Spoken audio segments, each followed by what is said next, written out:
ഏറ്റവും ആദരണീയരായ അഭിവന്ദ്യ പിതാക്കന്മാരെ, സ്നേഹ ബഹുമാനപ്പെട്ട വൈദികരെ, പ്രിയപ്പെട്ട ദൈവജനമേ, നമ്മളെല്ലാവരും സന്തോഷത്തിൻ്റെ ഒരു അന്തരീക്ഷത്തിലാണ്.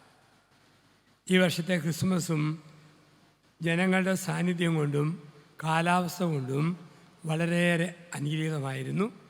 എല്ലാവരും പറയുന്നു, ഒരുപാട് പേര് ഒരുമിച്ച് കൂടിയ ഒരു ക്രിസ്മസ് രോഗങ്ങളോ കൊറോണ കോവിഡൊക്കെ മാറി സന്തോഷത്തോടെ ക്രിസ്മസ് നമ്മൾ ആഘോഷിച്ചു. ക്രിസ്തുമസ് സന്തോഷത്തിൻ്റെ സദ്വാർത്തയാണ്. നമുക്കെല്ലാവർക്കും ജീവിതത്തിൽ ദുഃഖിക്കാനും സന്തോഷിക്കാനും അവസരമുണ്ട്. ചില മനുഷ്യരെപ്പോഴും ഈ ദുഃഖിച്ചിരിക്കും, ചിലർ സന്തോഷിച്ചിരിക്കും. ദുഃഖവും സന്തോഷവും മാറി മാറി ജീവിതത്തിൽ കടന്നു വരുന്ന അനുഭവമാണ്. ചിലരെ കാണാം 10 കിൻഡൽ കപ്പ പറിക്കാൻ കിട്ടുമ്പോഴും പണ്ട് കിട്ടാതെ പോയ കപ്പത്തടിനെക്കുറിച്ച് കരയുന്ന മനുഷ്യരുണ്ട്. ചില ജീവിതങ്ങൾ അങ്ങനെ. നമ്മുടെ ജീവിതം 2 ആൽബങ്ങളാണ്. ഒന്ന് സന്തോഷത്തിൻ്റെ ആൽബം, 2 ദുഃഖത്തിൻ്റെ ആൽബം. സന്തോഷത്തിൻ്റെ ആൽബം വീട് വെഞ്ചിരിപ്പ്, ഒത്തുകല്യാണം, കല്യാണം, കുഞ്ഞിൻ്റെ മാമോദീസ, അവാർഡ് കിട്ടി, ഇതൊക്കെ സന്തോഷത്തിൻ്റെ പടമുള്ള ആൽബം. ദുഃഖത്തിൻ്റെ ആൽബമുണ്ട്. അമ്മയുടെ അപ്പൻ്റെ ശവടക്ക്, അപ്പൻ്റെ അമ്മയുടെ ശവടക്ക്, വണ്ടി അപകടത്തിൽ കയ്യും കാലും ഒടിഞ്ഞ് പ്ലാസ്റ്ററിട്ട് കാഷ്വാലിറ്റി കിടന്ന് എടുത്ത ഫോട്ടോ, ദുഃഖത്തിൻ്റെ ആൽബം. ചിലർക്ക് ഇഷ്ടം എന്നും ഈ ദുഃഖത്തിൻ്റെ ആൽബത്തിൽ നോക്കി കരയാനാണ്. ക്രിസ്മസ് വിളിക്കുന്നു, സന്തോഷത്തിൻ്റെ ആൽബത്തിലേക്ക് കൂടി നമ്മളൊന്ന് നോക്കണം.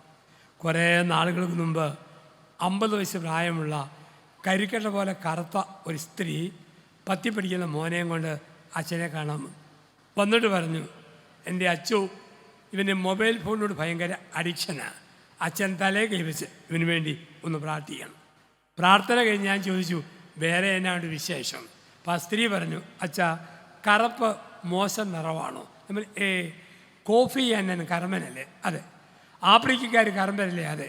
എൻ്റെ അച്ചു അവരുടെ കറുപ്പൊരു ഭാഗ്യം, എൻ്റെ ഈ കറുപ്പ് ഒരു വലിയ ശാപം. അതെന്താ? ഞാൻ ജനിച്ചു വീണ നാളുകളിൽ എൻ്റെ അമ്മ എന്നെ വിളിച്ചു പുള്ളിക്കാക്ക പുള്ളിക്കാക്ക. സ്കൂളിൽ കുട്ടികളെ വിളിച്ചു കരിങ്കാക്ക, കെട്ടിയോൻ വിളിച്ചു മുതുകാക്ക, ഈ മോൻ വിളിച്ചു അമ്മക്കാക്ക. വിളി കേട്ടും അടുത്തു. ഞാൻ വേണ്ട, നീ അമ്മയെ കാക്കയെന്ന് വിളിച്ചാൽ പത്തി തൊരു. കണ്ണുരുട്ടി അവനെ വിരട്ടി വിട്ടു. അവൻ അച്ഛാ ഇനി മേലെ വിളിക്കുകയല്ല. ഇവർ തിരിച്ചു പോയി. 5-6 മാസത്തേക്ക് വന്നില്ല. 6 മാസം കഴിഞ്ഞു. മധ്യവേനൽ അവധിയിൽ ഈ അമ്മ മോനെയും കൊണ്ട് വന്നു. മുഖം പൂർവാധികം ഇടിമിച്ചിരിക്കുന്നു. അപ്പം ഞാൻ ചോദിച്ചു, എന്നാ ഉണ്ട് വിശേഷം? ഓ, എന്നാ പറയാനാ വെച്ചാൽ ഒരു ഇതുമില്ല, ഒരു ഏതാണ്ട് പോലെ. ഞാൻ ചോദിച്ചു, കാക്ക പിന്നെയും പ്രശ്നം വല്ലതും ഉണ്ടാക്കിയോ? കെട്ടിവനും കാക്കയെന്ന് വിളിച്ചോ? ഇല്ല. നാട്ടുകാർ വിളിച്ചോ? ഇല്ല. ഈ മോൻ വിളിച്ചോ? അച്ഛൻ അവനോട് ചോദിക്കും, ചേട്ടാ നീ നിൻ്റെ അമ്മയെ കാക്കയെന്ന് വിളിച്ചോ? എൻ്റെ അച്ഛാ വിളിക്കുകയല്ലെന്ന് ഞാൻ പറഞ്ഞതല്ലേ. പിന്നെ അമ്മയുടെ സങ്കടം എന്നാ? അച്ഛൻ അമ്മയോട് തന്നെ ചോദിക്കുക, എന്നാ സങ്കടമെന്ന്? ദേ കെട്ടിയവൻ വിളിച്ചില്ല, നാട്ടുകാർ വിളിച്ചില്ല, ഈ മോനും വിളിച്ചില്ല, പിന്നെ എന്നാ ആൻറ്റി സങ്കടം? ആ സ്ത്രീ പറഞ്ഞു, എൻ്റെ അച്ഛോ ഇവനെ കാക്കയെന്നൊന്നും വിളിക്കണ്ട. പിന്നെ എപ്പോഴെല്ലാം എന്നോട് അരിശം വരുമോ, അരിശം വരുമ്പോഴേക്കും ഇവനെന്നെ ഇങ്ങനെ കാണിക്കും. ഇതാണ് പ്രശ്നം. വിളിക്കുകയല്ല, ഇങ്ങനെ കാണിക്കും. എല്ലാം നന്നായിട്ട് പോകുമ്പം വീടിൻ്റെ കോണിൽ നിന്ന് കെട്ടിയവൻ ഭാര്യയെ ഇങ്ങനെ കാണിക്കുമ്പം വാടരുത്. ഭാര്യ ഇങ്ങനെ കാണിക്കുമ്പം ഭർത്താവ് തളരരുത്. മക്കൾ ഇങ്ങനെ കാണിക്കുമ്പോൾ കാരണന്മാർ ഇരുന്ന് പോകരുത്. ദുഃഖത്തിൻ്റെ നടുവിൽ സന്തോഷിക്കാൻ വകുപ്പോട്. ഏത് പള്ളി ആര് പിടിച്ചാലും ദുഃഖിക്കാനൊന്നുമില്ല. നിങ്ങൾക്കായ രക്ഷകൻ ദാവീദിന്റെ പട്ടണമായ ബേത്ലഹേമിൽ ജനിച്ചിരിക്കുന്നു. ഇന്നല്ലേ സന്തോഷം വാർത്ത. ആരെല്ലാം ഒറ്റപ്പെടുത്തിയാലും അമ്മ മറന്നാലും ഞാൻ നില്ല മറക്കില്ല എന്ന് പറഞ്ഞ കർത്താവ് നൂറ്റാണ്ടുകളിൽ സഭയെ നയിച്ചെങ്കിൽ ഇനിയുള്ള കാലങ്ങളിലും ആ ദൈവം തന്നെ നമ്മളെ നയിക്കും. അതല്ലേ നിങ്ങൾക്കാര് സദ്വാർത്ത. ജീവിതത്തിന് സദ്വാർത്ത ഇതാണ്. ഒന്നിനെക്കുറിച്ചും ആകുലപ്പെടരുത്. വെറും 12 മുക്കുവരെ ഉളുമ്പിൽ ആരംഭിച്ച സഭ ഇന്ന് 150 കോടിയോളം വളർന്നെങ്കിൽ ഏത് ശക്തിയാ? നിങ്ങൾക്കായ രക്ഷകൻ ജനിച്ചിരിക്കുന്നു. ഒരു പുതിയ മതം കയറി വന്ന് ക്രിസ്ത്യാനിറ്റി ഇല്ലാതാക്കിയാൽ, നമ്മുടെ പ്രിയപ്പെട്ട ഒരു നാട് വിട്ടുപോയി ജനസംഖ്യ കുറഞ്ഞാൽ ഒന്നും പേടിക്കാനില്ല. നമുക്ക് വേണ്ടി രക്ഷകൻ പിറന്നിട്ടുണ്ട്. ആ രക്ഷകൻ കൈനീട്ടി നടത്തും. 35 വർഷങ്ങളിൽ പരിശുദ്ധ സിംഹാസനത്തിൻ്റെ ഈ കൺവെൻഷൻ നടന്നെങ്കിൽ ഞാൻ 30 ആ കാലങ്ങളിൽ പലപ്പോഴും അതിനേക്കാൾ കൂടിയ ഒരംഗസംഖ്യയിൽ ജനം പങ്കെടുക്കുമെങ്കിൽ ഒറ്റ ഉറപ്പേ ഉള്ളൂ, നിങ്ങൾക്കായി ഒരു രക്ഷകൻ ദാവീദിന്റെ പട്ടണമായ ബേത്ലഹേമിൽ ജനിച്ചിരിക്കുന്നു. ഒറ്റ ഓർമ്മ മതി, അമിതമായി നാളെയെക്കുറിച്ച് ആകുലപ്പെടരുത്. ഇന്നലെയെക്കുറിച്ച് ദുഃഖിക്കുക, ഇന്നിൽ ജീവിക്കുക. 2024 ഡിസംബർ 31 2025 ജനുവരി 1 തമ്മിൽ ഒരു വ്യത്യാസമില്ല. മനുഷ്യരെഴുതുന്ന പേര് എന്നാ വ്യത്യാസം ഇരിക്കുന്നു. ഓരോ സെക്കൻഡാണ് ജീവിതം, ഓരോ സെക്കൻഡ്. ആ സെക്കൻഡ് ചുമ്മാ അങ്ങ് ജീവിച്ചു പോവുക. നിങ്ങൾക്കായി രക്ഷകൻ ജനിക്കും. അതുകൊണ്ടല്ലേ ഭാഗ്യവാനായ ലൂക്കോസ് സുവിശേഷകൻ ആദ്യ അവസാനം ഉപയോഗിക്കുന്ന വാക്കാണ് ഇന്ന്. ലൂക്കോസ് 2:11 ബേത്ലഹേമിന്റെ കുന്നിൻ ചെരുവിൽ ആടുകളെ മേയിച്ചിരുന്ന ആട്ടിടയന്മാരോട് ദൈവത്തിൻ്റെ മാലാഖ പറഞ്ഞ വാക്ക്, നിങ്ങൾക്കായി സദ്വാർത്ത, ദാവീദിന്റെ പട്ടണമായ ബേത്ലഹേമിൽ നിങ്ങൾക്കായി ഒരു രക്ഷകൻ ഇന്ന് ജനിച്ചിരിക്കുന്നു. ലൂക്കോസ് 4:21 നിങ്ങൾ കേട്ടിരിക്കുന്ന തിരുവെഴുത്തുകൾ ഇന്ന് നിറവേറിയിരിക്കുന്നു. 19:5 സക്കായി ഇന്ന് രാത്രി നിന്റെ വീട്ടിൽ താമസിക്കുന്നു. 19:9 സക്കായി നിന്റെ കുടുംബം ഇന്ന് രക്ഷപ്പെട്ടു. 23:43 വലതുവശത്തെ കള്ളനോട് ഇന്ന് രാത്രി പർദീസയിലായിരിക്കും എന്നോട് കൂടി. 2:11 4:21 19:5 19:9 23:43 ഇവിടെയെല്ലാം ഇന്നിൽ ജീവിക്കുന്ന ദൈവം. നമ്മൾ ഇന്ന് സന്തോഷത്തോടെ ജീവിക്കുക, ബാക്കി ദൈവം നോക്കിക്കോളും. അതിലെ കർത്താവ് പറഞ്ഞത്, ആകുലപ്പെടുന്നത് കൊണ്ട് ആയുസ്സിലെ ദൈർഘ്യം ഒരു മുഴം കൂടെ നീട്ടുവാൻ നിങ്ങൾ ആർക്ക് കഴിയും? ഇന്നുള്ളതും നാളെ തീരുന്നതുമായ വയലിലെ പുല്ലിനെ ദൈവം ഇപ്രകാരം അണിയിച്ചെങ്കിൽ എത്രയധികമായി കരുതുകയില്ല. ഒരു പ്രത്യാശ മതി. ചെറുക്കൊന്നും ടെൻഷനാണ്, കൊച്ചു കാര്യത്തിനും ടെൻഷനാണ്. എനിക്ക് ഒരു മനുഷ്യനെ അറിയാം, ഒരു ജഡ്ജി, വലിയ മനുഷ്യൻ. മകളുടെ കല്യാണമാണ്. അന്ന് ആ മനുഷ്യന് ടെൻഷൻ കാണണം, ഭയങ്കര ടെൻഷൻ. ഇപ്പം ചോദിച്ചു, എന്നാ സാറേ ടെൻഷൻ? അവൻ പറഞ്ഞു, അവൻ വരുന്നിടം വരെ ടെൻഷനാണ്, വന്നാലല്ലേ കല്യാണം നടക്കുകയുള്ളൂ.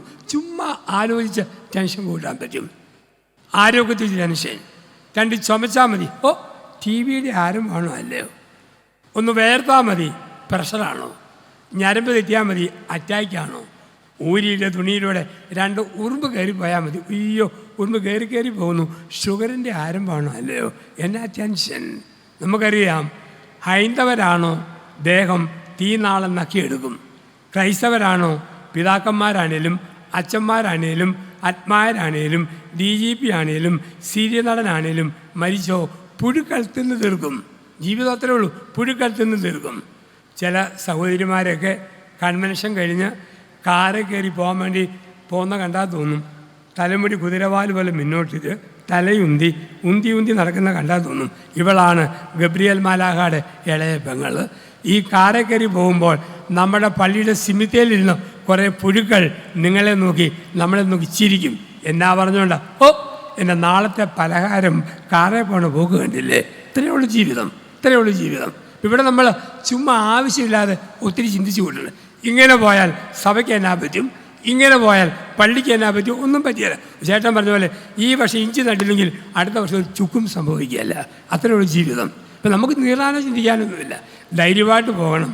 അങ്ങനെ പോകുമ്പോൾ കർത്താവായ യേശു ക്രിസ്തുവിനെ കുറിച്ച് പറയും എബ്രായർ 13:8, എബ്രായ ലേഖനം 13:8. കർത്താവായ ക്രിസ്തു യേശു ഇന്നലെയും ഇന്നും എന്നും ഒരേയാൾ തന്നെയാണ്. ഇന്നലെയും ഇന്നും. 2025 വർഷം മുമ്പ് അവൻ പിറന്നതൊരു ഇന്നലെ.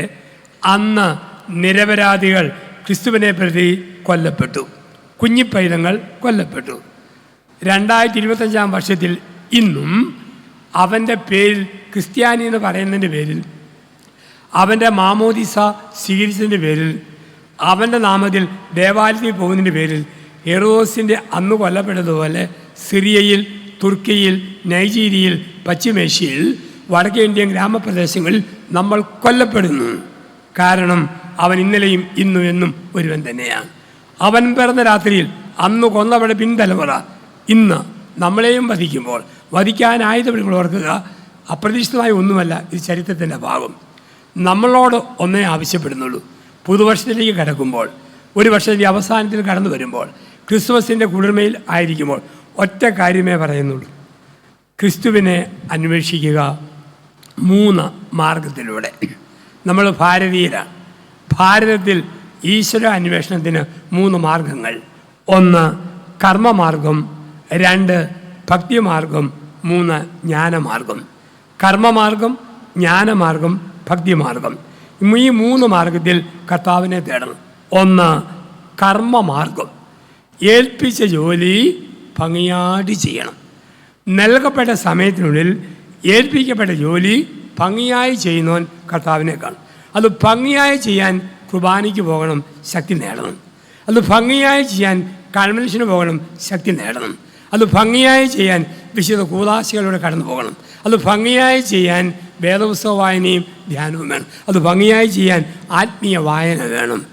കർമ്മം ഭംഗിയായി ചെയ്യാൻ അച്ഛനായ എന്നെയും ഈ അച്ഛന്മാരെയും അഭിമന്യ പിതാക്കന്മാരെയും ദൈവം വിളിച്ചിരിക്കുന്നത് ചൊവ്വായിൽ വെള്ളമുണ്ടോയെന്ന് തപ്പാൻ വേണ്ടിയല്ല, ചൊവ്വേ ബൈബിൾ പറയാൻ വേണ്ടിയാണ്. അത് ഞങ്ങൾ ചെയ്താൽ മതി, തീർന്നു. ജനത്തെ നയിക്കുക, ദൈവത്തോടടുക്കുക, കർമ്മമാർഗം ഭംഗിയായിട്ട് ചെയ്യുക.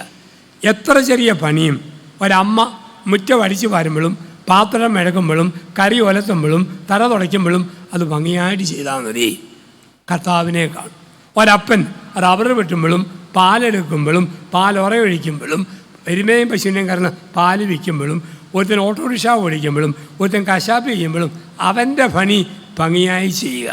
100 കൊടുത്തു പോയി തലയിട്ട് കോമാളി വേഷം കെട്ടരുത്. എന്നാ ഏൽപ്പിച്ചോ ഏൽപ്പിച്ചത് ടിപ്പ് ടോപ്പായിട്ട് ചെയ്യുക. അങ്ങനെ ചെയ്യുന്നവൻ ക്രിസ്തുവിനെ കാണും. അതാണ് അവൻ വരുന്ന രാത്രിയിൽ ആട്ടിടയന്മാർ. ആട്ടിടയന്മാർക്ക് ഒരു പണിയേ ഉള്ളൂ, ചെന്നായിൽ നിന്നും ആടിനെ രക്ഷിക്കുക, മോഷ്ടാക്കളിൽ നിന്നും ആടിനെ രക്ഷിക്കുക. ആ പണി അന്തസ്സായിട്ട് ചെയ്തു. അവർ കൃത്യമായി കർത്താവിൽ എത്തിച്ചേർന്നു. നമ്മളെ ഏൽപ്പിച്ചിരിക്കുന്ന ചെറുതും വലുതുമായ ജോലി ഭംഗിയായി ചെയ്തു പോവുക. കർമ്മമാർഗം കർത്താവിനെ കാണാൻ ഇടയാവും. 2 ജ്ഞാനമാർഗം. നല്ല അറിവ് വേണം. രാഷ്ട്രീയം, സ്പോർട്സ്, അന്താരാഷ്ട്ര ഇടപാടുകൾ, സഭ, മതം, വിശ്വാസം, രാഷ്ട്രം, നല്ല വായന വേണം. ശരിക്കും വായിക്കണം, വായിച്ചറിയണം. നല്ല വായനയില്ലാത്തവൻ നിരീശ്വരവാദിയാവും. മുറിവൈദ്യൻ ആളെ കൊല്ലും. ആരോ പറഞ്ഞെന്തോ കേട്ടു, സ്വന്തമായി വായനയില്ല. ശരിക്കും വായനയുള്ളവൻ ദൈവത്തിലെത്തും. ദൈവഭയമാണ് ജ്ഞാനത്തിൻ്റെ ആരംഭം. ദൈവഭയമാണ് ജ്ഞാനത്തിൻ്റെ ആരംഭം. ഞാൻ 2 മാസങ്ങൾക്ക് മുമ്പ് തിരുവനന്തപുരത്ത് 40 യുവ ശാസ്ത്രജ്ഞന്മാർ, വിവിധ മതങ്ങളിലുള്ളവരുടെ ഒരു സമ്മേളനം.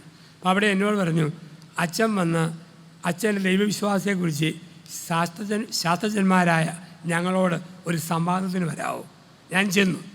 എൻ്റെ ദൈവാനുഭവവും ബോധ്യങ്ങളും വിശ്വാസവും ഞാൻ പറഞ്ഞു. അപ്പോൾ ഒരു യുവ ശാസ്ത്രജ്ഞൻ 30 വയസ്സോളം പ്രായം വരും. അദ്ദേഹം പറഞ്ഞു, അച്ഛാ, പേടകങ്ങൾ മുകളിലേക്ക് അയക്കുമ്പോൾ, ഗ്രഹങ്ങൾ വിക്ഷേപിക്കുമ്പോൾ ഞങ്ങളുടെ കയ്യിൽ നിന്ന് പോയാൽ പിന്നെ നിയന്ത്രണമില്ല. അതുകൊണ്ട് ഒരു ശാസ്ത്രജ്ഞൻ മുസ്ലിം ആണെങ്കിൽ അവൻ അള്ളാഹുവിനെ വിളിച്ചിട്ട് ആ പേടകം അയക്കൂ. അവൻ ഹിന്ദു ആണെങ്കിൽ നാമജപം ഉരുവിട്ടിട്ട് അയക്കൂ. അവൻ ക്രിസ്ത്യാനിയാണെങ്കിൽ അയക്കുന്ന പേടകത്തിൽ ഒരു കുരിശ് വരയ്ക്കും. കാരണം ഞങ്ങളുടെ ബുദ്ധിക്കപ്പുറമാ, സയൻസിനപ്പുറമാ ദൈവത്തിൻ്റെ ലോകം.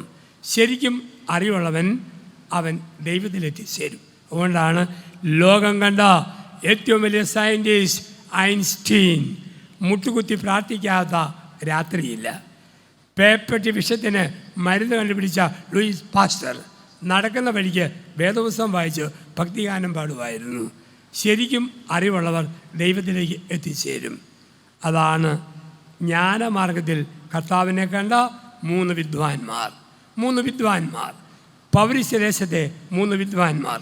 അവർ പഠിച്ചു നക്ഷത്രങ്ങൾ, അവർ പഠിച്ചു മിൽക്കി വേ, അവർ പഠിച്ചു സൗരയൂഥം. കൃത്യമായിട്ട് പഠിച്ചു. കൃത്യമായി ആ അറിവ് അവരെ എത്തിച്ചു. അവർ ഈ നാൽക്കവലെ കാണുന്ന ഈ താണതരം കൈനോട്ടക്കാരല്ല, അവർ ശരിക്കും അറിവുള്ളവരാണ്. ഇന്ന് കവലകളിൽ കാണാം ചില അവന്മാർ കയ്യെ പിടിച്ച് നോക്കിയിട്ട് പറയും, ഓ സകലമാന രേഖകളും കാണുന്നു, ആയുർരേഖ, സാമ്പത്തിക രേഖ, ആരോഗ്യരേഖ, ഭൂമധ്യരേഖ എല്ലാം ഇവിടെ തന്നെ കാണുന്നു. വ്യാഴമണ്ഡലം, ശുക്രമണ്ഡലം, ചൊവ്വാമണ്ഡലം, നിയോജക മണ്ഡലം എല്ലാം മോശമാണല്ലോ. വ്യാഴം കമന്ന് കിടക്കുന്നു, വെള്ളി മലന്ന് കിടക്കുന്നു, ശനി കുനിഞ്ഞ് നിൽക്കുന്നു, ഞായർ എഴുതി നിൽക്കുന്നു. ഈ 3 കൂലികളല്ല, പിന്നെയോ അറിവുള്ളവർ, ശരിക്കും പഠിച്ചവർ, നക്ഷത്രങ്ങളെക്കുറിച്ച് അതിൻ്റെ ഗ്രഹണപഥങ്ങളെക്കുറിച്ച് ഭംഗിയായി പഠിച്ചു, കൃത്യമായി ദൈവത്തിലെത്തിച്ചത്. അപ്പോൾ 1 കർമ്മമാർഗം, 2 ജ്ഞാനമാർഗം, 3 ഭക്തിമാർഗം. നമുക്ക് കുറച്ച് പാട്ടും സ്തുതിപ്പും മാത്രം പോരാ.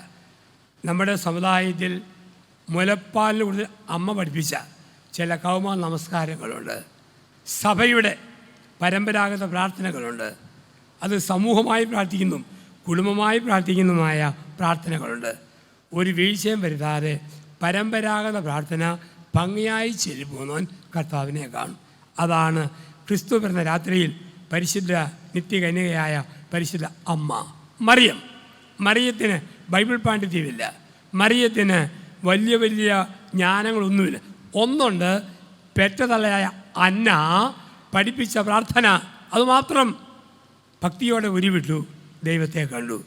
2024 അവസാനിച്ച് 25 കടക്കുമ്പോൾ നമ്മളോടും പറയുന്നു, 3 മാർഗത്തിൽ കർത്താവിനെ തേടുക. 1 കർമ്മമാർഗത്തിൽ, 2 ജ്ഞാനമാർഗത്തിൽ, 3 ഭക്തിമാർഗത്തിൽ.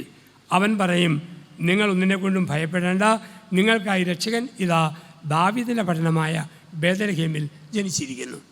അങ്ങനെ തേടുമ്പോൾ ഒരു ചിന്ത കൂടി കൂട്ടത്തിൽ ചേർത്ത് വെക്കണം. യേശു ജനിക്കുന്നത് വരെ എല്ലാവരും മുകളിലേക്ക് നോക്കി ദൈവമേ എന്ന് വിളിച്ചപ്പോൾ ആദ്യത്തെ ക്രിസ്മസ് രാത്രിയിൽ ഒരാൾ മടിയിലോട്ട് നോക്കി ഭൂമിയിലേക്ക് കുനിഞ്ഞു നോക്കി ദൈവമേ എന്ന് വിളിച്ചു. അത് പരിശുദ്ധ അമ്മ.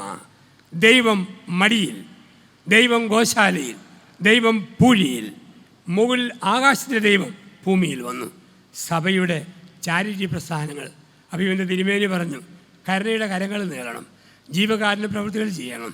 കാരണം മുകളിലത്തെ ദൈവം ഭൂമിയിൽ ഒരു ശിശുവായി കിടന്നപ്പോൾ ആ ദൈവത്തെ മനുഷ്യനാദ്യം കണ്ടത് പിള്ളക്കച്ചയിലാണ്, ഒരു കീറത്തുണിയിൽ പൊതിയപ്പെട്ടവന്.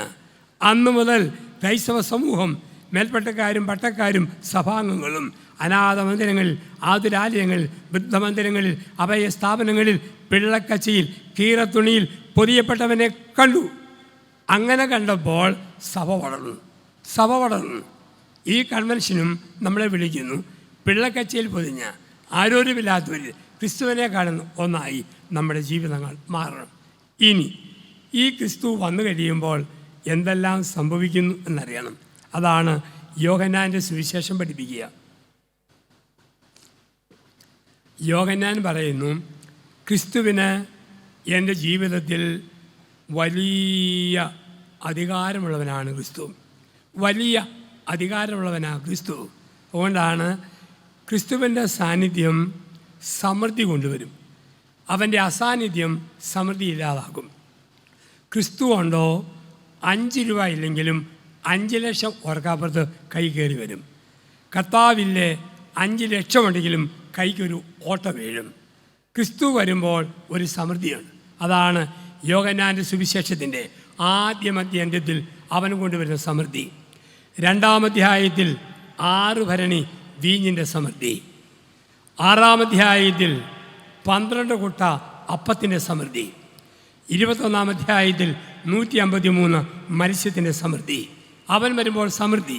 2-ൽ വീഞ്ഞ്, 6-ൽ അപ്പം, 21-ൽ മത്സ്യം.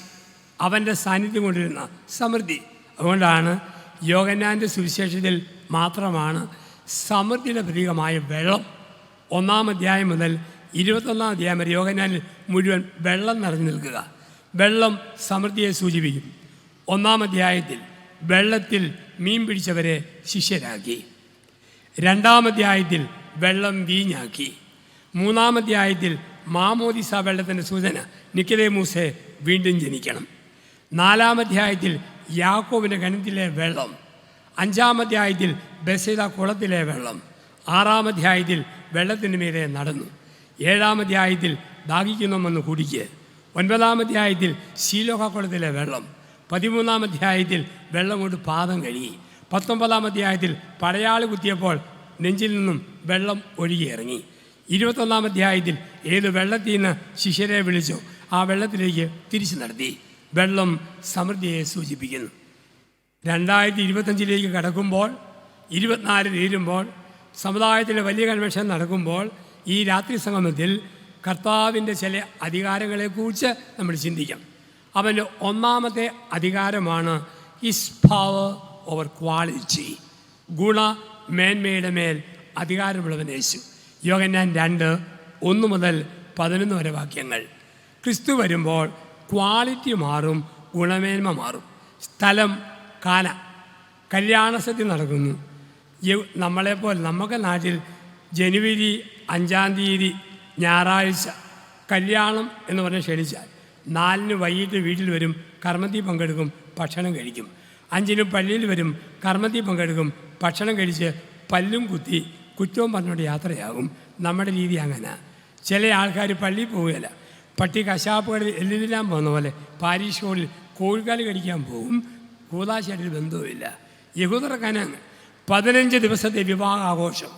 ക്ഷണിക്കപ്പെട്ടവർ എപ്പോൾ വന്നാലും ഇഷ്ടം പോലെ വീഞ്ഞു കുടിക്കാൻ കൊടുക്കണം.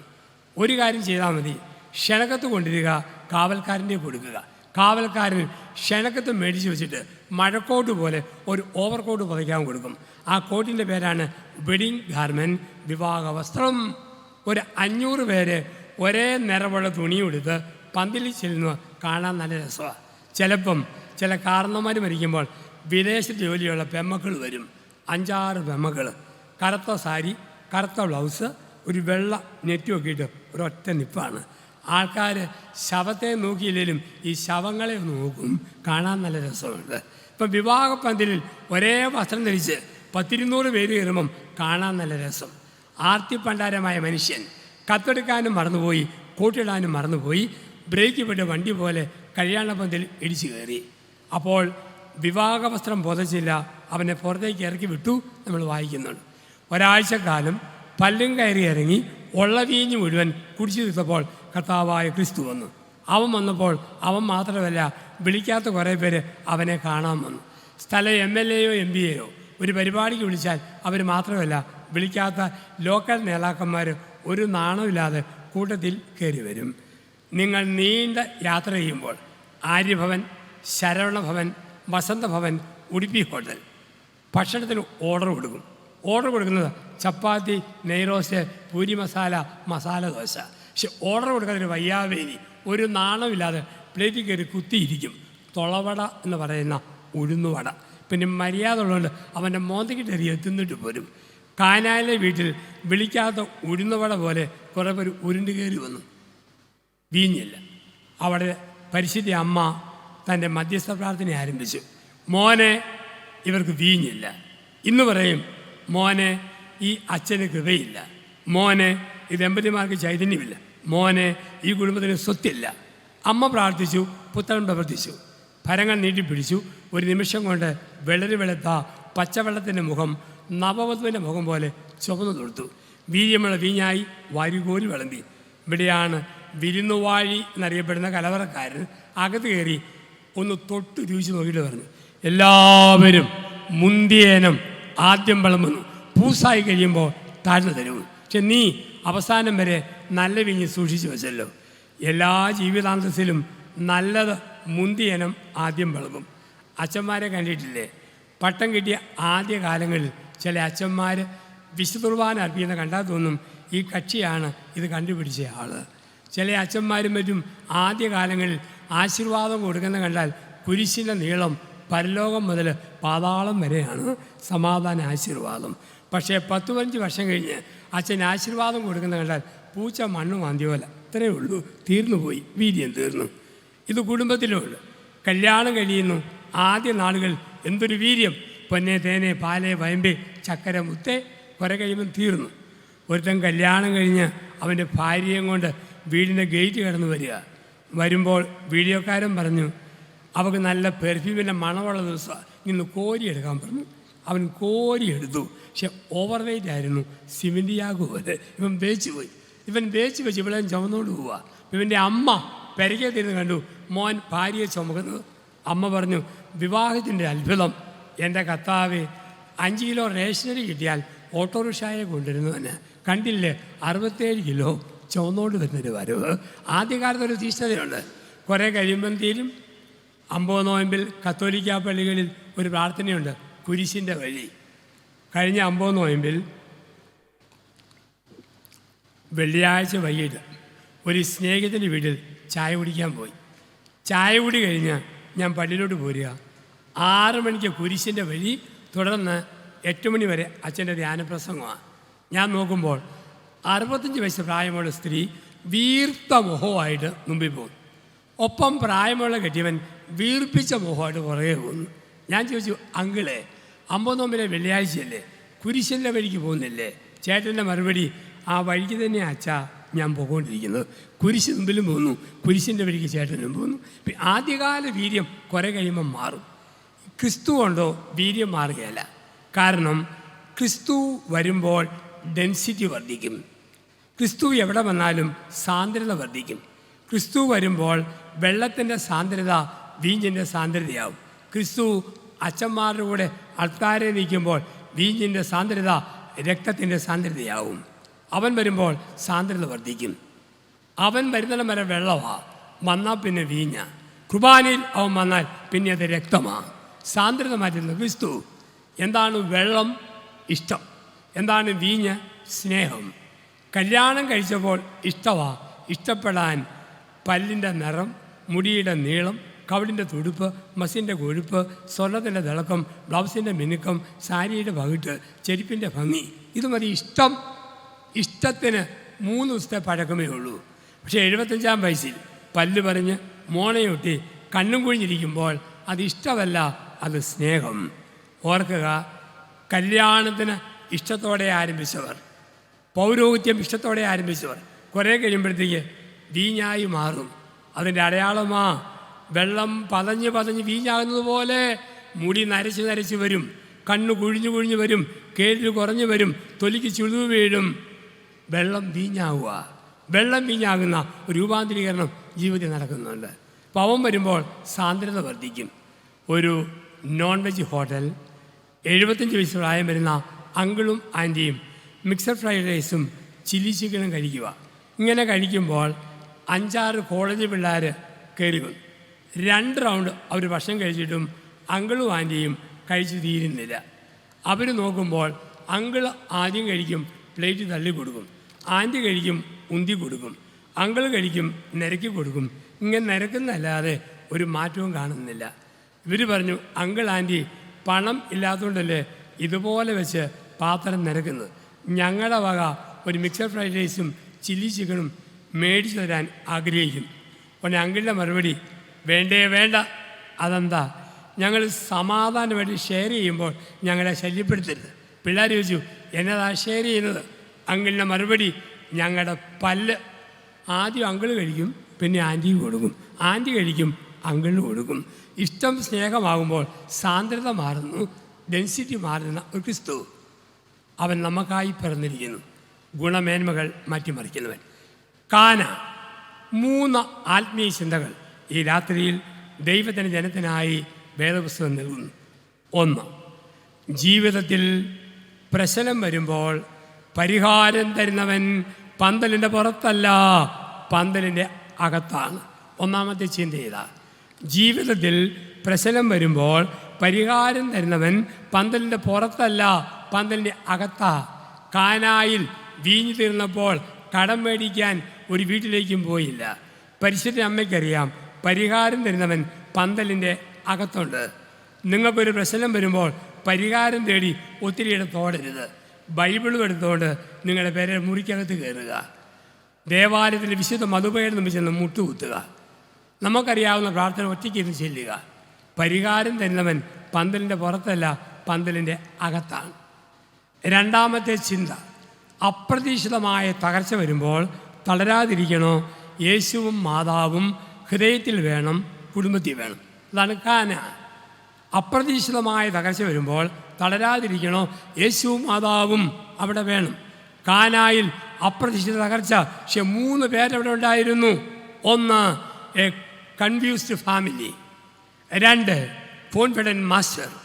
3, അവിടെ ഉണ്ടായിരുന്നു പരിഹാരം തരുന്ന ഒരു അന്തരീക്ഷം തരുന്ന ഒരു. അപ്പോൾ 1 കൺഫ്യൂസ്ഡ് ഫാമിലി, 2 കോൺഫിഡൻറ്റ് മദർ, 3 ഒരു ഉത്തരം തരുന്ന ഒരു മാസ്റ്റർ, ഒരു കോൺഫിഡൻറ്റ് മാസ്റ്റർ. ഇത് 3 ഉണ്ടായിരുന്നു. നമുക്കും പ്രശ്നം വരുമ്പോൾ ക്രിസ്തുവും മാതാവും ഉണ്ടോ, പ്രശ്നം തീരും. മക്കളെക്കുറിച്ച് വലിയ പദ്ധതി മെനഞ്ഞ് കണക്ക് കൂട്ടി അപ്പനന്മാർ വളർത്തി. ആ മക്കൾ ഓർത്തുപോലെ പ്രതികരിക്കാതെ അവിടെ വഴിയേ പോകുമ്പോൾ അമ്മ തകരാം, അപ്പം തകരാം. തകരാതിരിക്കണോ യേശുവും മാതാവും നമ്മുടെ ഹൃദയത്തിൽ വേണം.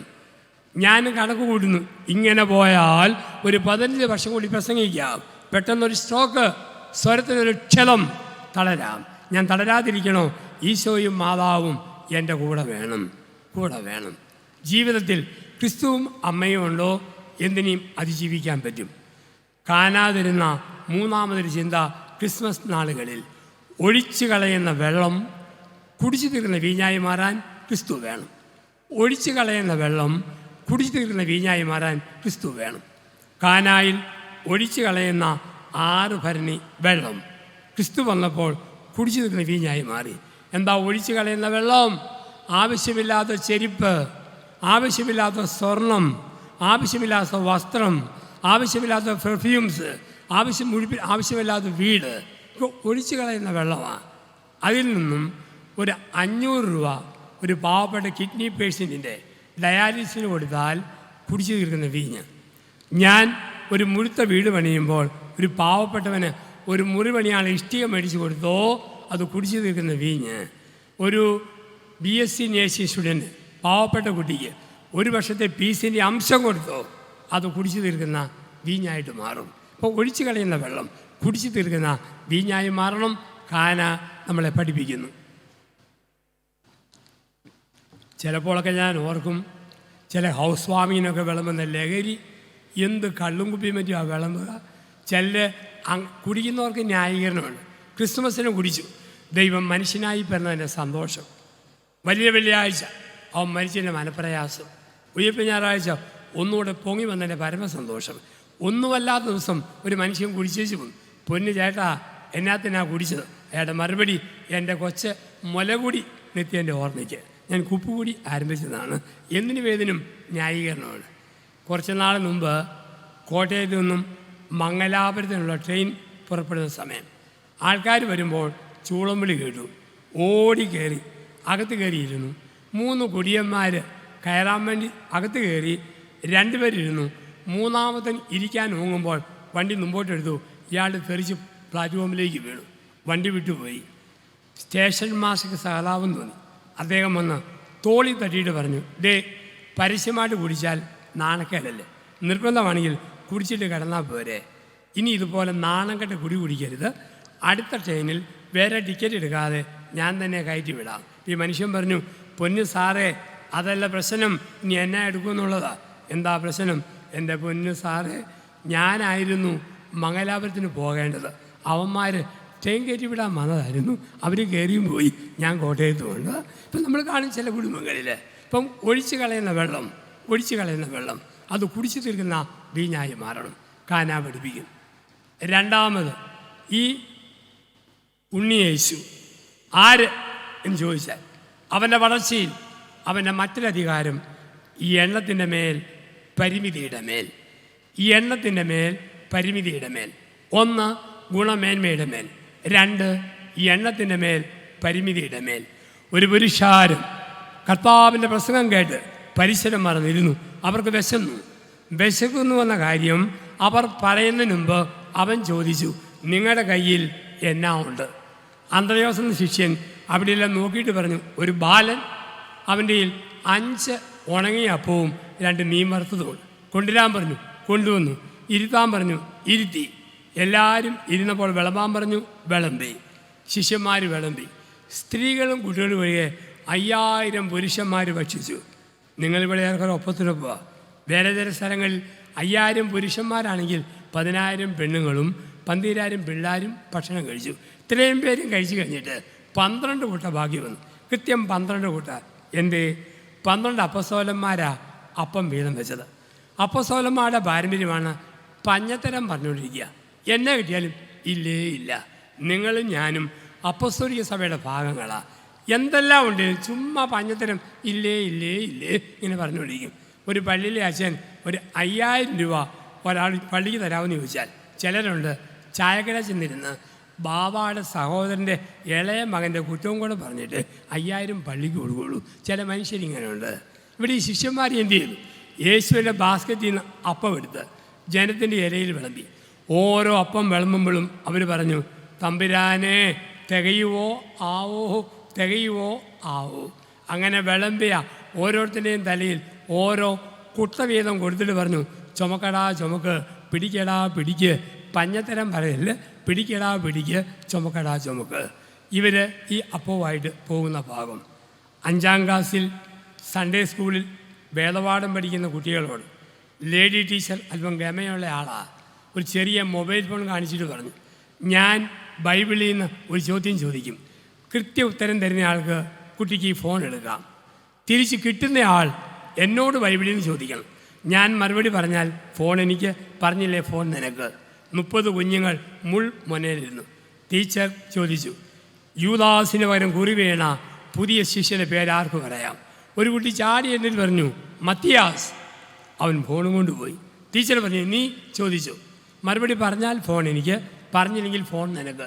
ടീച്ചറിനെ തോൽപ്പിക്കാൻ പറ്റുമോ? അവൻ ബിരുദനാ. അവനൊന്ന് ആലോചിച്ച് ചോദിച്ചു, ടീച്ചറെ യേശു ക്രിസ്തു 5 അപ്പം 5000 പുരുഷന്മാർക്ക് കൊടുത്തില്ലേ? കൊടുത്തു. അവർക്ക് തിന്നില്ലേ? തിന്നു. ആ തിന്നോമാരുടെയൊക്കെ പേര് ഒന്ന് പറയാമോ? അങ്ങനെ ഫോൺ പോയെന്നാണ്. ഇവിടെ 5 അപ്പം 5000 കൊടുത്തു. ഇവിടെ ചെയ്തതെന്താ? ക്രിസ്തു 5 അപ്പത്തിൻ്റെ മേൽ 5 പ്രവൃത്തികൾ ചെയ്തു. 5 പ്രവൃത്തികൾ: 1 എടുത്തു, 2 ഉയർത്തി, 3 വാഴ്ത്തി, 4 മുറിച്ചു, 5 കൊടുത്തു. ഒരു വൈദികൻ്റെ ജീവിതത്തിൽ ഈ 5 കാര്യങ്ങൾ നടക്കണം. ഒരപ്പൻ്റെ അമ്മയുടെ ജീവിതത്തിൽ 5 കാര്യങ്ങൾ എടുത്ത് ഉയർത്തി വാഴ്ത്തി മുറിച്ചു കൊടുത്തോ ക്രിസ്തുവിൻ്റെ പൂർണ്ണത അവിടെ വരും. വിശുദ്ധ കുമ്പസാരം, വിശുദ്ധ കുർബാന, സഭാത്മക ജീവിതം, വേദപുസ്തക വായന, ആത്മീയ വായനകൾ, ഇതൊക്കെ ചെയ്യുമ്പോൾ അവൻ നമ്മളെ എടുത്ത് ഉയർത്തി മുറിച്ചു കൊടുക്കും. നടുക്കത്തെ വാക്ക് ശ്രദ്ധിക്കണം. കൊടുക്കുമ്പോൾ വാഴ്ത്തി കൊടുക്കണം. മുറുമുറുത്തും കൊടുക്കാം, മുറുമുറുക്കാതെയും കൊടുക്കാം. ചില ആണുങ്ങളുണ്ട്, ഭാര്യ എന്നെ ഉണ്ടാക്കിയാലും സകലവിധ കുറ്റം പറിച്ച്, മീൻ കരിഞ്ഞു പോയി, സാമ്പാറിന് എരിവ് കൂടുതൽ, കോവയ്ക്ക വെന്തില്ല, മുരിങ്ങക്ക കോല് പോലെ ഇരിക്കുന്നു, ചോറ് അളിഞ്ഞു പോയി, കഞ്ഞിപ്പുറത്തിന് കൊഴുപ്പില്ല. ഈ ചൊറിഞ്ഞ വർത്താനം മുഴുവൻ പറഞ്ഞിട്ട് മൊത്തം വെട്ടി വിഴുങ്ങിയിട്ട് പോകും. നാം മിണ്ടാതെ കഴിച്ചിട്ട് എഴുന്നേറ്റ് പോയാൽ പോരെ. സന്തോഷത്തോടെ ജീവിക്കണം, വാഴ്ത്തിക്കൊടുക്കണം. നിങ്ങളെപ്പോലെ വിശുദ്ധരായ സ്ത്രീകളുണ്ടായിരുന്നു സഭയിൽ. വിശുദ്ധരായ പല പൂർവ്വമാതാക്കളും ഈ ചെളിയും പുകയും കരിയും കാവും പിടിച്ച കരിക്കലവും ചട്ടി എടുത്തിട്ട് വാഴയില, ചാരം, കയറ്, മണൽ കൊണ്ട് ആ പാത്രം തേച്ച് കഴുകുമ്പോഴും വിശുദ്ധരായ അമ്മമാർ പ്രാർത്ഥിച്ചു, പാപികളുടെ മാനസാന്തരത്തിനും ലോകത്തിൻ്റെ വിശദീകരണത്തിനും ഈ ചെളി, ഈ പുക, ഈ കരി, ഈ ക്ലാവ് ഇങ്ങനെ പോട്ടെ. കോലഞ്ചേരിയിലും പരിസരത്തുള്ള നിങ്ങളുടെ വീട്ടിലുമുണ്ട് ചെളിയും പുകയും കരിയും പിടിച്ച പാത്രം. എത്ര സഹോദരിമാർ പാത്രം കഴുകുമ്പോൾ പ്രാർത്ഥിക്കും, അമ്മായിയമ്മയുടെ മനംതിരിവിനും നാത്തുവിൻ്റെ മാനസാന്തരത്തിനും കെട്ടിയവൻ്റെ പശ്ചാത്താപത്തിനും ഈ ചെളി, ഈ പുക ഇങ്ങനെ പോട്ടെ. നമ്മൾ കഴുകും. എന്നാ പറഞ്ഞോണ്ടാ? മുടിഞ്ഞ ഇടപാട്, ഒടുക്കത്തെ പുക, അവസാന കരി, ഒടുങ്ങി പോകത്തേ ഉള്ളൂ. ചെയ്യുന്നത് നമ്മൾ വാഴ്ത്തി കൊടുക്കണം. എൻ്റെ കൂടെ ധ്യാനത്തിന് സഹായിക്കാൻ വരുന്ന ഒരു നല്ല ആത്മായ സഹോദരനുണ്ട്. അദ്ദേഹത്തിന് രോഗശാന്തി വരം ശരിക്കുമുള്ള ആൾ.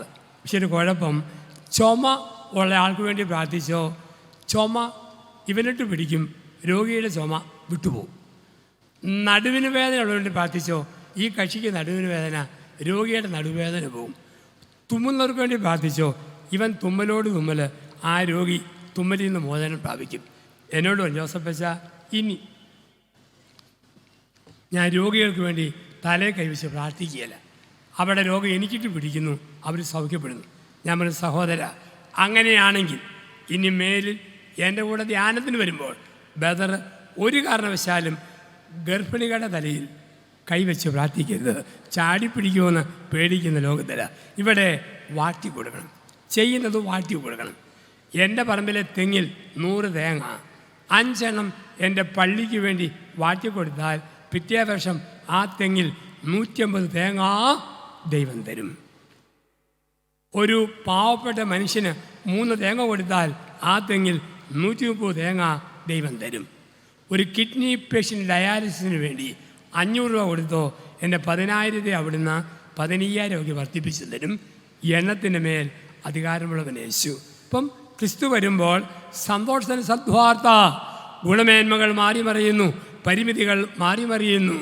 വീണ്ടും നമ്മൾ കാണുന്നുണ്ട് ഈ ക്രിസ്തു വന്നു കഴിയുമ്പം നമുക്കുള്ള വലിയ ഒരു അനുഭവമാണ്, ജീവിതത്തിൽ കിട്ടുന്ന ഒരു വലിയ അനുഭവമാണ് ദൂരത്തിൻ്റെ മേൽ അധികാരമുള്ളവൻ യേശു ക്രിസ്തു.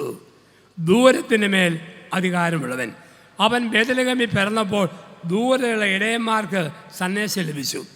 അവൻ ബേത്ലഹേമിൽ ജനിച്ചപ്പോൾ പൗരദേശത്തെ ജ്ഞാനികൾക്ക് ദർശനം ലഭിച്ചു. ശതാധിപൻ വഴിയിൽ വെച്ച് പ്രാർത്ഥിച്ചപ്പോൾ വീട്ടിൽ കിടന്ന പുത്രൻ സുഖപ്പെട്ടു. ദൂരത്തിൻ്റെ മേൽ അധികാരമുള്ളവനാണ് ക്രിസ്തു.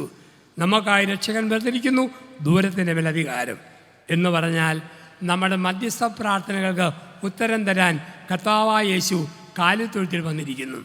യോഹന്നാന്റെ സുവിശേഷം 4-ാം അധ്യായത്തിൽ സെഞ്ചൂറിയൻ വഴിയിൽ പ്രാർത്ഥിച്ചപ്പോൾ വീട്ടിൽ കിടന്ന പുത്രൻ സുഖപ്പെട്ടു. ഒരമ്മ അപ്പൻ ഈ കൺവെൻഷൻ പന്തലിൽ പ്രാർത്ഥിക്കുമ്പോൾ നിങ്ങളുടെ ഇറ്റലിയിലുള്ള മക്കൾ, ഗൾഫിലുള്ള മക്കൾ, യൂറോപ്പിലെ മക്കൾ, ഓസ്ട്രേലിയ, ന്യൂസിലൻഡ്, കാനഡ, USA എവിടെയൊക്കെയാണോ ആ മക്കളിൽ ദൈവം അത്ഭുതം പ്രവർത്തിക്കും. ദൂരത്തിൻ്റെ മേൽ അധികാരമുള്ളവൻ. ചുമ്മാ പ്രാർത്ഥിക്കണം. ഗാസായിൽ വെടിനിർത്തലുണ്ടാകണം, ലെബനോൻ ശാന്തമാകണം, പശ്ചിമേഷ്യ സ്വസ്ഥമാകണം, വിശുദ്ധ നാട് വീണ്ടും തുറക്കപ്പെടണം. ഇവിടെ നിന്ന് പ്രാർത്ഥിച്ചാൽ മതി, അങ്ങ് ഉത്തരം കിട്ടും. ഇവിടെ എവിടെയോ സ്വിച്ച് ഇടുമ്പോൾ അവിടെ ലൈറ്റ് തെളിയും, ഇവിടെ സ്വിച്ച് ഇടുമ്പോൾ അവിടെ ഫാൻ കറങ്ങും. ഇതുപോലെ പെരയ്ക്കകത്തിരുന്ന് പ്രാർത്ഥിച്ചാൽ, പള്ളിയിലിരുന്ന് പ്രാർത്ഥിച്ചാൽ, ആരെയോത്ത് പ്രാർത്ഥിക്കുന്നോ അവരിലെല്ലാം അത്ഭുതം നടക്കും. അതല്ലേ ക്രിസ്തു എന്ന് പറയുന്നു, ദൂരത്തിൻ്റെ മേൽ അധികാരമുള്ളവൻ ക്രിസ്തു. ആ ഒരു ധൈര്യം നമുക്ക് വേണം. ശരിക്കും ഞാൻ പലപ്പോഴും ഓർക്കും നമ്മുടെ കർത്താവിൻ്റെ കാര്യം. ആരുടെയെല്ലാം പ്രാർത്ഥന കേട്ടാല. എൻ്റെ വീട് ഇടുക്കി ജില്ലയിലെ കട്ടപ്പനയാണ്. ഇപ്പം കട്ടപ്പന ഞങ്ങൾ അവിടെ പ്രാർത്ഥിക്കും, കർത്താവായ യേശുവേ മഴ തരണേ, മഴ തരണേ, ഇടുക്കി ഡാമിൽ വെള്ളം തരണേ. അതേ സമയത്ത് ആലപ്പുഴക്കാർ പ്രാർത്ഥിക്കും, മഴയരുതേ, മഴയരുതേ, വീട് വെള്ളത്തിൽ മുക്കരുതേ. കപ്പ ഇടുന്നവൻ പ്രാർത്ഥിക്കും, മഴ തരണേ. കപ്പ വാട്ടുന്നവൻ പ്രാർത്ഥിക്കും, മഴയരുതേ. നമ്മൾ ക്രിസ്തുമതം ഈ ലോകത്ത് മുഴുവൻ, മറ്റു മതങ്ങൾ ചില രാജ്യങ്ങളിൽ മാത്രം, നമ്മൾ ലോകം മുഴുവനാണ്. അതുകൊണ്ട് 24 മണിക്കൂർ ലോകത്ത് കുർബാനയുണ്ട്. നമ്മൾ ഉറങ്ങുമ്പോൾ അമേരിക്കക്കാർ കുർബാന ചെല്ലും, നമ്മൾ ഉണരുമ്പോൾ അവർ കിടന്നുറങ്ങും. രാത്രി 12 മണിക്ക് ന്യൂസിലൻഡിൽ കുർബാന ആരംഭിക്കും, ഓസ്ട്രേലിയയിൽ ആരംഭിക്കും. ഇപ്പം എല്ലായിടത്തും ഉണ്ട് നമ്മുടെ സാന്നിധ്യം. ഇപ്പം കർത്താവ് ആരെ പോലെ 24 മണിക്കൂറും തുറന്നിരിക്കുന്ന സൂപ്പർ സ്പെഷ്യാലിറ്റി ഹോസ്പിറ്റലിലെ കാഷ്വാലിറ്റി പോലെയാണ് അവൻ എല്ലാവരെയും കേൾക്കണം. ഒരു ചെറുപ്പക്കാരൻ്റെ കുടലിൽ അൾസർ, ഡോക്ടർ പറഞ്ഞു അടിയന്തര ഓപ്പറേഷൻ. അപ്പനെയും കൂട്ടി ആശുപത്രിയിൽ ഡോക്ടർ പറഞ്ഞു 3 മണിക്കൂർ നീളുന്ന ഓപ്പറേഷൻ. ഇവൻ അപ്പനോട് പറഞ്ഞു, അപ്പാ എൻ്റെ ഓപ്പറേഷൻ നടക്കുമ്പോൾ അപകടം വരാതിരിക്കാനും ഡോക്ടർക്ക് തെറ്റുപറ്റാതിരിക്കാനും ബോധം തെളിയുമ്പോൾ എനിക്ക് ധൈര്യം കിട്ടാനും അപ്പൻ തിയേറ്ററിൽ പറഞ്ഞ ചാരിവെഞ്ചിൽ ചാരിന്ന് കൈ വിരിച്ച് പിടിച്ച് എനിക്ക് വേണ്ടി പ്രാർത്ഥിക്കണം. ഓപ്പറേഷൻ ആരംഭിച്ചു. അപ്പം പ്രാർത്ഥിക്കുക. നോക്കുമ്പോൾ അപ്പുറത്ത് ഇയാളേക്കാൾ പ്രായമുള്ള വേറൊരു ചേട്ടനും അവിടെ ഇരുന്ന് കൈ വിരിച്ച് പ്രാർത്ഥിക്കുന്നു. ആ ചേട്ടൻ ചോദിച്ചു, ഇയാൾ എന്തിനാ പ്രാർത്ഥിക്കുന്നത്? ഇയാൾ പറഞ്ഞു, എൻ്റെ മോൻ്റെ ഓപ്പറേഷൻ അപകടം വരാതിരിക്കാൻ പ്രാർത്ഥിക്കാൻ പറഞ്ഞു, അതിനുവേണ്ടി പ്രാർത്ഥിക്കുക. ഇയാൾ പറഞ്ഞു, എൻ്റെ മോൻ്റെ ഓപ്പറേഷൻ താനെന്തിനാ പ്രാർത്ഥിക്കുന്നത്? അയാൾ പറഞ്ഞു, എൻ്റെ മോനാ ഡോക്ടർ, അവൻ്റെ ആദ്യത്തെ ഓപ്പറേഷനാണ്, കൈ വരയ്ക്കാതിരിക്കാൻ അവന് വേണ്ടി ഞാൻ പ്രാർത്ഥിക്കുന്നു. എല്ലാവരെയും കേൾക്കണം, ഡോക്ടറെയും കേൾക്കണം, രോഗിയെയും കേൾക്കണം. നമ്മൾ പ്രാർത്ഥിച്ചാൽ മതി, ദൈവം അത്ഭുതം നടത്തും, ദൈവത്തിൻ്റെ ഇടപെടലുണ്ടാകും. ആ ധൈര്യം. ദൂരത്തിൻ്റെ മേൽ അധികാരമുള്ളവൻ ദാവീദിന്റെ പട്ടണമായ ബേത്ലഹേമിൽ നമുക്കായി ജനിച്ചിരിക്കുന്നു. സന്തോഷത്തിന് സദ്വാർത്ത. 1 ഗുണമേന്മയുടെ മേൽ, 2 ദൂരത്തിൻ്റെ മേൽ അധികാരമുള്ളവൻ. വീണ്ടും നമ്മൾ കാണുന്നു ക്രിസ്തുവിൻ്റെ മറ്റ് എണ്ണത്തിൻ്റെ മേൽ അധികാരമുള്ളവൻ. വീണ്ടും നമ്മൾ കാണുന്നുണ്ട് ക്രിസ്തുവിൻ്റെ അധികാരമാണ് മരണത്തിൻ്റെ മേൽ അധികാരമുള്ളവൻ. മരണത്തിൻ്റെ താഴ്വരയിൽ കിടന്ന ജനത ഒരു വലിയ പ്രകാശം കണ്ടു. ഇനിമേൽ മരണമില്ല. ക്രിസ്തു പറഞ്ഞത് എന്താ? ഞാൻ മരണമെന്നല്ല, ഞാൻ ജീവനും പുനരുത്ഥാനവും. മരണമെന്ന വാക്കില്ല. ഒരു ക്രൈസ്തവന് 6 മരണങ്ങളുണ്ട്. 6 മരണങ്ങൾ, 6 മരണവും 6 ജനനവും ഉണ്ട്. പൗരസ്ത്യ സഭാപിതാവായ വിശുദ്ധ എഫ്രേം 4-ാം നൂറ്റാണ്ടിൽ പറഞ്ഞു വെച്ചു, ഒരു ക്രൈസ്തവൻ്റെ 6 മരണങ്ങൾ, 6 ജനനങ്ങൾ. 1, ദൈവത്തിൻ്റെ മനസ്സിൽ ജനിച്ചു, അവിടുന്ന് പോരുമ്പോൾ അവിടുന്ന് വിട്ടുപോകുന്നു. 2, അമ്മയുടെ വയറ്റിലെ ജനനം. 1 ദൈവത്തിൻ്റെ മനസ്സിൽ, 2 അമ്മയുടെ വയറ്റിൽ. 3 ലോകത്തിൻ്റെ മടിത്തട്ടിൽ, 4 ദേവാലയത്തിൻ്റെ മാമോദിസ തൊട്ടിയിൽ, 5 വിശുദ്ധ കൂദാശകൾ, അത് വിവാഹമോ തിരുപ്പട്ടമോ പ്രധാനപ്പെട്ട കൂദാശ സ്വീകരണത്തിൽ ഒരു മരണം, ഒരു പുതിയ ജനനം. 6 മരണത്തിലൂടെ നിത്യതയിലേക്ക്, മരണത്തിലൂടെ നിത്യതയിലേക്ക്. ഇപ്പം ദൈവത്തിൻ്റെ മനസ്സിൽ ജനിച്ചു, അമ്മയുടെ വയറ്റിൽ ജനിച്ചു, ലോകത്തിൻ്റെ മടിത്തടിയിൽ ജനിച്ചു, പള്ളിയുടെ മാമോദിസ തൊട്ടിയിൽ ജനിച്ചു, വിശുദ്ധ കൂദാശയിലൂടെ ഒരു പുതുജന്മം, 6 മരണത്തിലൂടെ ജീവനിലേക്ക്. ഫ്രാൻസിസ് അസീസി എന്ന ഒരു വലിയ വിശുദ്ധൻ പറഞ്ഞിട്ടുണ്ട്, മരിക്കുമ്പോഴാണ് നമ്മൾ ജനിക്കുന്നത്. മരണം ഒരു കോമ. മനുഷ്യൻ്റെ മരണത്തെ ഉറക്കമായിട്ട് പഠിപ്പിക്കാനാണ് യേശുക്രിസ്തു പുൽക്കൂട്ടിൽ വന്നത്. മനുഷ്യൻ്റെ മരണത്തെ ഉറക്കമായി കാണിക്കാൻ. യോഹന്നാൻ്റെ സുവിശേഷം 11-ാം അധ്യായം. ലാസറോ മരിച്ചിട്ട് 4 നാളായി. ലാസർ മരിച്ചിട്ട് 4 നാളായി. ലാസറിൻ്റെ കല്ലറയ്ക്ക് വന്ന ക്രിസ്തു പറയുന്നു, ലാസർ മരിച്ചിട്ടില്ല, ലാസർ ഉറങ്ങുകയാണ്. ലാസർ മരിച്ചിട്ടില്ല, ലാസർ ഉറങ്ങുകയാണ്. മനുഷ്യൻ്റെ മരണത്തെ ഉറക്കമായി കാണാൻ പഠിപ്പിച്ചത് യേശു ക്രിസ്തു. സകല ജനതകൾക്കുമുള്ള ഒരു സദ്വാർത്ത. മരണം ഇനിമേൽ മരണമല്ല, അത് ഉറക്കമാണ്. എന്തിനാ ഉറങ്ങുന്നത്? നന്നായിട്ട് ക്ഷീണിക്കുമ്പോൾ രാത്രി 10:30 കിടക്കുമ്പോൾ രാവിലെ 5:30 അലാം വെച്ചിട്ടാണ് കിടക്കുക. 5:30 അലാം അടിക്കുമ്പോൾ ഉറങ്ങുന്നവർ എഴുന്നേൽക്കും.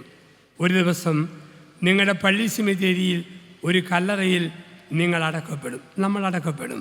അപ്പോൾ ആ ശവമഞ്ചത്തിൻ്റെ തലയ്ക്കൽ, കല്ലറയുടെ തലയ്ക്കൽ പുൽക്കൂട്ടിൽ പിറന്നവൻ ഒരു അലാം വെക്കും. അലാമിൻ്റെ പേരാണ് അന്തിമ കാഹളം. ആ അലാം അടിക്കുമ്പോൾ കല്ലറയിലുള്ളവർ ചാടി എഴുന്നേൽക്കും. അതാണ് ഭാഗ്യവാനായ പൗലോസ് 1 കൊരിന്ത്യർ 15:55 പറഞ്ഞു, ക്രിസ്തു മരണമേ നിൻ്റെ വിജയം എവിടെ, മരണമേ നിൻ്റെ ദംശനം എവിടെ? യേശുവിൻ്റെ ഉത്ഥാനത്തോടുകൂടി മരണത്തിൻ്റെ ആധിപത്യം എന്നേക്കുമായി അവസാനിച്ചു. ഞാനിപ്പം കാണുന്ന കാഴ്ച, ആയിരങ്ങൾ എൻ്റെ മുമ്പിൽ കസേരകളിൽ ചാരിയിരുന്ന് മരിക്കുന്ന കാഴ്ച. പിതാക്കന്മാർ കസേരകളിൽ ഇരുന്ന് മരിക്കുന്ന കാഴ്ച. ഞാൻ ഈ സ്റ്റാൻഡിൽ മുട്ടി നിന്ന് മരിക്കുന്ന കാഴ്ച. എന്താണ് മരണം? പുറത്തേക്ക് വിട്ട ശ്വാസം. എന്താണ് ജീവൻ? അകത്തേക്ക് വിട്ട ശ്വാസം. പുറത്തേക്ക് വിട്ട ശ്വാസത്തെ അകത്തേക്ക് എടുക്കാൻ പറ്റിയില്ലെങ്കിൽ അതിന് പറയുന്ന വാക്ക് മരണം. അതുകൊണ്ട് കാരണന്മാർ മരണത്തെ വിളിച്ചു, കാറ്റ് പോയി. അത്ഭുതം, പോയ കാറ്റ് തിരിച്ച് കയറ്റാൻ പറ്റിയതാ. Death means to breathe out, life means to breathe in. പുറത്തേക്ക് വിട്ട ശ്വാസം അകത്തേക്ക് എടുക്കാൻ പറ്റിയില്ലെങ്കിൽ അതിന് വിളിക്കുന്ന വാക്ക് മരണം. എൻ്റെ അമ്മയും അപ്പനും മരിച്ചപ്പോൾ ഇനി കാണാൻ പറ്റിയല്ലോ എന്നോർത്ത് എൻ്റെ കണ്ണ് നിറഞ്ഞു. പക്ഷെ എനിക്ക് ഉറപ്പാണ്, ഒരിക്കൽ കൂടി ഞാൻ എൻ്റെ അമ്മയെ കാണും, എൻ്റെ അപ്പനെ കാണും. വിശുദ്ധിയുടെ നിറയായി നിന്ന അഭിവന്ധ്യ ബാബാ തിരുമേനിയെ സഭയുടെ മക്കളിൽ ലോകം ഒരിക്കൽ കൂടെ കാണും. അന്ന് കാണുന്നത് ഈ ശരീരത്തിലല്ല, മറ്റൊരു ശരീരത്തിൽ. വിതച്ചത് വിത്ത്, മുളച്ചത് ചെടി. കല്ലറയിൽ വയ്ക്കപ്പെട്ടത് നശ്വര ശരീരം, ഉയർത്തിനേറ്റത് അനശ്വര ശരീരം. അന്തിമ കാഹളം മുഴങ്ങുമ്പോൾ മറഞ്ഞുപോയ, വാങ്ങിപ്പോയ എല്ലാവരെയും ഒരിക്കൽ കൂടി കാണും. മരണം അന്ത്യമല്ല, മരണം നിത്യജീവൻ്റെ ഉറവിടമാ, അതിൻ്റെ ആരംഭമാണ്. അപ്പം ഈ ക്രിസ്തുവിനെ കർത്താവ് നാഥനുമായി നമ്മൾ ഏറ്റു പറയണം. നമ്മുടെ പിതാവായ തോമസ് ശ്ലീഹായെ പോലെ എൻ്റെ കർത്താവേ, എൻ്റെ ദൈവമേ.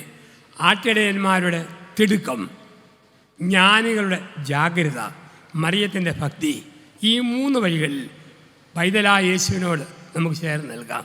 അനുഗ്രഹത്തിനായിട്ട് നമ്മളെ തന്നെ സമർപ്പിക്കുകയും ചെയ്യാം. ഇവിടെ 2 ചെറിയ ചിന്ത കൂടി ഹൃദയത്തിൽ നമ്മളൊന്ന് സൂക്ഷിക്കുന്നു. ആ ചിന്തയാണ്, പ്രായമാകുന്നവർ പരമാവധി പള്ളിയോടും വിശുദ്ധ അൾത്താരിയോടും വിശുദ്ധ മതുപകയോടും ചേർന്ന് നിൽക്കണം. ഒരു നിശ്ചിത പ്രായങ്ങൾ ചുമ്മാ കള്ളുകൂടി, ചീട്ടുകളി, ഇളകിക്കുലുങ്ങി നടക്കൽ നിൽക്കണം. അല്പം കൂടി പള്ളി കേന്ദ്രീകൃതമാകണം. അതല്ലേ മറിയം ശിശുവിനെ കൊണ്ടുവന്നപ്പോൾ ഒരു വൃദ്ധനും വൃദ്ധയും ദേവാലയത്തിൽ, ജ്ഞാനവൃദ്ധനായ ശീമോനും വാർദ്ധക്യത്തിലുള്ള അന്നായും ശീമോനും പ്രായമായ ഒരു പുരുഷൻ്റെയും സ്ത്രീയുടെയും പ്രതീകമാണ്. നമുക്ക് പ്രായമാകുമ്പോൾ കൂടുതൽ ദൈവസന്നിധിയിൽ നിൽക്കണം. അങ്ങനെ വരുമ്പോൾ അയഞ്ഞ വർത്താനം അപ്പൻ്റെ അമ്മയുടെയും വായിന്ന് വരികയില്ല, ലൂസ് ടോക്കില്ല, അയഞ്ഞ സംസാരം ഒന്നുമില്ല. മക്കൾ നോക്കുമ്പോൾ നല്ല ഈടുള്ള വല്യപ്പൻ വല്യമ്മ, ആ രീതിയിൽ ജീവിതത്തെ മാതൃകയാക്കാൻ പ്രായമുള്ളവർ പഠിക്കണം. ഒപ്പം യേശുവിനെ ദേവാലയത്തിൽ സമർപ്പിച്ച മറിയത്തെ പോലെ നമ്മുടെയൊക്കെ കുഞ്ഞുങ്ങളെ ദൈവകരങ്ങളിലേക്ക് പൂർണ്ണമായി വിട്ടുകൊടുക്കണം. നമ്മുടെ കുഞ്ഞുങ്ങളെ ദൈവകരങ്ങളിൽ സമർപ്പിക്കണം. ശിമയോൻ്റെ കയ്യിൽ പൈതലായ യേശുവിനെ കൊടുത്തപ്പോൾ ശിമയോൻ യേശുവിനെ കയ്യിലെടുത്തിട്ട് ഒരു താരാട്ട് പാടി, ഇവൻ ആരാരോ, ഇവൻ ആരിയിലാരോ എന്നിട്ട് പറഞ്ഞു, ഇവൻ ഉയർച്ചയ്ക്കും താഴ്ചയും വയ്ക്കപ്പെട്ട എതിർപ്പിൻ്റെ അടയാളമാണ്. ഇവൻ മൂലം സ്ത്രീയെ നിന്റെ ഹൃദയത്തിലൂടെ ഒരു വാൾ കടന്നു പോകും. ഈ അറിയിപ്പ് അവിടെ കൊടുക്കുന്നുണ്ട്. മക്കളെ പ്രസവിക്കുന്ന അമ്മമാർ സ്വന്തം മക്കളെക്കുറിച്ച് നെഞ്ചിൽ ഒരു മുൾവാൾ, ഒരു വേദനയുടെ വാൾ വഹിക്കണം. അപ്പനേക്കാൾ കൂടുതൽ മക്കളെക്കുറിച്ച് വാൾ വഹിക്കുന്ന അമ്മയാണ്. 5ാം ക്ലാസ്സിലെ കുട്ടി 5:30 വന്നില്ലേ, അമ്മയുടെ നെഞ്ചിൽ വാൾ, എൻ്റെ കുഞ്ഞിനെ പിള്ളാരപ്പിടുത്തക്കാർ കൊണ്ടുപോയോ? അപ്പം പറയും, ഇങ്ങോട്ട് വരുപടി, വേറെ എവിടെ പോകാനാ? യുവത്വത്തിൽ എൻ്റെ മോൾ വഴിവഴിച്ചു പോവുമോ? അമ്മയുടെ നെഞ്ചിൽ വാൾ. അപ്പം പറയും, അങ്ങനെ നോക്കി ജീവിക്കാൻ പറ്റുമോ? പെണ്ണിന് വയസ്സ് 29 കല്യാണം നടന്നില്ല, അമ്മയുടെ നെഞ്ചിൽ വാൾ, എൻ്റെ മോടെ കല്യാണം നടക്കാതെ പോവുമോ? അപ്പം പറയും, പെണ്ണായ പെണ്ണവർക്കെല്ലാം ദൈവം ഒരു ആണിനെ വെച്ചിട്ടുണ്ട്. അമ്മ എപ്പോഴും സ്വന്തം കുഞ്ഞിനെക്കുറിച്ച് നെഞ്ചിൽ വാൾ വഹിക്കുമ്പോൾ അപ്പൻ കുടിച്ചിട്ട് വാളും വെച്ചോട് നടക്കും. ഇതാണ് വ്യത്യാസം നമ്മൾ കാണുക. അപ്പോൾ ഒരു വാൾ ഹൃദയത്തിലൂടെ ഇടവകയിലെ യുവജനങ്ങളുടെ ബൈബിൾ വായനയുടെ മത്സരം തുറക്കുമ്പോൾ കിട്ടുന്ന ഭാഗം വായിക്കണമെന്ന് ഒരു യുവാവ് തുറന്നപ്പോൾ കിട്ടിയത്, ശീമോൻ്റെ വാക്കാ, നിൻ്റെ ഹൃദയത്തിലൂടെ ഒരു വാൾ കടന്നു പോകും. പെട്ടെന്ന് നോക്കുമ്പോഴുണ്ട്, ഇഷ്ടപ്പെട്ട യുവതി 20 വയസ്സുകാരി പള്ളിയിലേക്ക് വരുന്നു. ബൈബിളെ നോക്കി, അവളെ നോക്കി, ഒന്നുകൂടെ നോക്കി, വീണ്ടും നോക്കി. അവൻ വായിച്ചതിങ്ങനെ, നിൻ്റെ ഹൃദയത്തിലൂടെ ഒരു വാൾ കടന്നു പോകും, ഒരു വാൾ കടന്നു പോകും. ശിമയോൻ്റെ പരിശുദ്ധ പ്രവചനം. അപ്പം അമ്മയെപ്പോലെ മക്കൾക്ക് വേണ്ടി നെഞ്ചിൽ വാൾ വഹിക്കുന്ന അമ്മയായി നമ്മുടെ ജീവിതത്തിൽ പൂർണ്ണമായി കർത്താവിന് വിട്ടുകൊടുത്തവരായി നമുക്ക് ജീവിക്കാം. നമുക്ക് ഈ പിറവിയുടെ ദിവസങ്ങൾ ആനന്ദ ദിവസങ്ങളായിരിക്കട്ടെ. പുൽക്കൂട്ടിൽ ജാതനായ ഈശോ പറയുന്നു, ഭയപ്പെടേണ്ട, ഞാൻ നിൻ്റെ കൂടെയുണ്ട്, ലോകാവസാനം വരെ കൂടെയുണ്ട്. ആട്ടിടയന്മാരെ പോലെയും ജ്ഞാനികളെ പോലെയും അവൻ്റെ പാദങ്ങൾ നേടാം. അങ്ങനെ നേടുവാൻ 2024 സഭയുടെ ഈ വിശുദ്ധ കൺവെൻഷൻ കാരണമായി തീരട്ടെ. എല്ലാവരെയും ഉണ്ണിയേശു വരദകരം നേടി സമൃദ്ധമായി അനുഗ്രഹിക്കട്ടെ. എല്ലാവർക്കും വരുന്ന ഒരു പുതുവർഷത്തിൻ്റെ മംഗളങ്ങൾ നേർന്നുകൊണ്ടും പുൽക്കൂട്ടിലെ ഉണ്ണിയേശുവിൻ്റെ സമാധാനം ആശംസിച്ചുകൊണ്ടും എല്ലാ അനുഗ്രഹങ്ങളും നേരുന്നു.